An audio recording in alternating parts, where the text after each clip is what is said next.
Well, I think first we were really for the last few years focusing more on the sports side of the business. Getting that right. So launching new technologies like Zig and Flex and getting sport to be a more healthy business. And at the same time, I think Classics was kind of quiet. We weren't really doing much with it, and we needed to kind of let the market kind of flush out some of the poorer product and some of the lower priced product, and then really retrench. And so a year ago, we brought a new team in, and we really started to talk about creating some new product and a new campaign. And so it really did start over a year ago to get to this point tonight when we really were ready for a big new launch. And to really, the goal here is just to get Classics to be cool again, and to get young consumers to be wearing Reebok Classic again is really the ultimate goal.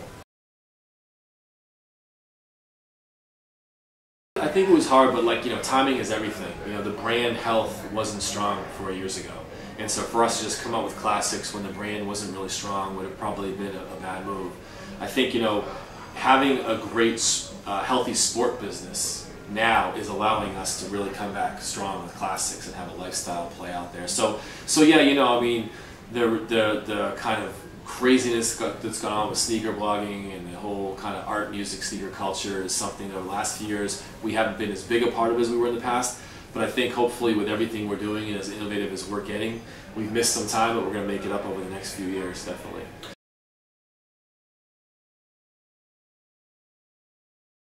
One of the most important things when you're talking about bloggers, usually in our world, these are more sneakerheads and very strong fashion people, people very connected to music. And you have to be credible and you have to have authenticity and heritage first and foremost. And we're lucky enough to be one of the few sports brands that have that. We may have been quiet for a little while, but we still have some of the greatest archives of products in the industry. We have great stories, we've had great athletes in the past. So what we really want to do is engage with consumers, or engage with bloggers, and engage with some of these sneakerheads to really start telling the story of Reebok again to a new generation. And that's what's happening. There was a great article in Sneaker Freaker, which is one of those real sneakerhead magazines, where they call this thing Witness to Fitness. Let's look at what Reebok did back in the day and how incredible these products were. So we're starting to interact now with bloggers. We're starting to talk more about the heritage of the brand. And that's one of the first stages as we begin to talk to kids again. But we have the stories. We've got incredible stories, and we're just starting to get them out there now. How Pump was created.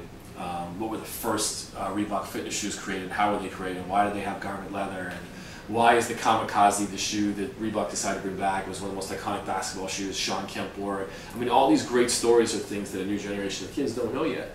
And so we're going to start really, using bloggers to really tell the story, because I think they appreciate it too.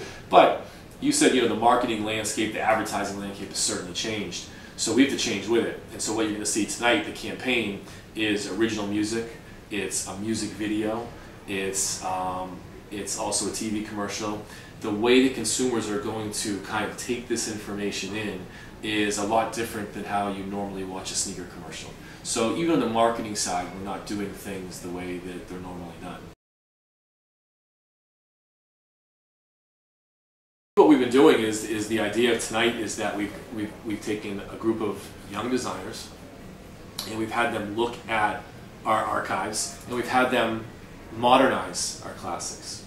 So the first thing the kids will see tonight on the ad, or when they see the ad, is they're going to see just cool young people wearing cool product. And they'll be like, I like that product, I like the vibe of that ad, I like the song, this is cool, what Reebok's doing is cool. And then hopefully they go online and they see through bloggers or through other sites, oh, that Kamikaze has a history to it. Oh, okay, that shoe was from '93. Sean Kemp wore that shoe. That's cool. So we're not trying to cram heritage down their throats in a very traditional way. We're trying to have it be more of an element of discovery, where consumers think what we're doing is cool. They think this movement is right. They really understand and like Swizz and follow Swizz. And as a result of all these things, they begin to get educated on the brand a little bit. I mean, that's ultimately the goal. We knew we wanted to have a partner that was really on the cusp of everything going on in pop and music culture. We knew we wanted something like that, and then through a mutual person who knew we were looking for someone, they said, hey, you should talk to Swizz. This guy, I was with him the other night, and geez, he's involved in art, he's involved in fashion, he's involved in cars, of course he's one of the biggest music producers in the world. You should just talk to him. So somebody, they set up a dinner for myself and him to meet, and it was like, it was like when you meet that girl, it's love at first sight. It was like he loved what we were talking about. Everything he talked about was very much kind of similar to what we wanted to do, and he had ideas, we had ideas. The dinner went for like 2.5 hours, and then we were like, wow, we got to really try to do something. And it was one of the fastest creative partnerships ever. We met, got together, and then not too long after that, we were working together. So it was really a situation where we met and had the same objectives, and he had just a tremendous passion for what we were trying to do. So. I mean, I think what we're doing is we're creating this thing, the collective, and there's going to be two types of people in the collective. There's going to be very well-known in certain parts of the world, people like a Swizz and like a Verbal, and then there's also going to be other people that we feel are moving culture. So it could be a photographer, it could be a street artist, could be a choreographer teaching dance to kids, it could be a music producer at a lower level. So yeah, we are definitely going to look to bring in people from all over the world to be part of this collective. Some will be big and some will be small. But some will definitely be more regionally relevant. But the idea about this campaign that we're launching tonight is this campaign is not, this campaign will be liked by people in Latin America because of the fact that it's cool, it's great, very universal music.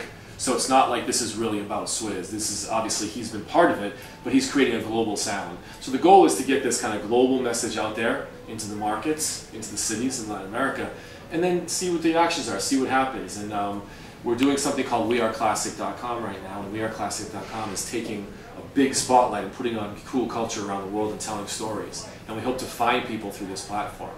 And as we find these people, maybe someone will become part of the collective. So it could be smaller people we do something with in a Mexico City, for example, or in a Chile, or it could be bigger, a bigger name. So I don't think we figured that part out yet, but definitely we have plans on both levels to have some people in Latin America as part of the movement. This is only the beginning. We only have really like 2 real strong, well-known people right now. And we're going to kind of go slow. We're just launching the campaign tonight. We'll probably have another announcement towards the end of the year. So yeah, it's kind of going a little bit slow with it, definitely. Yeah.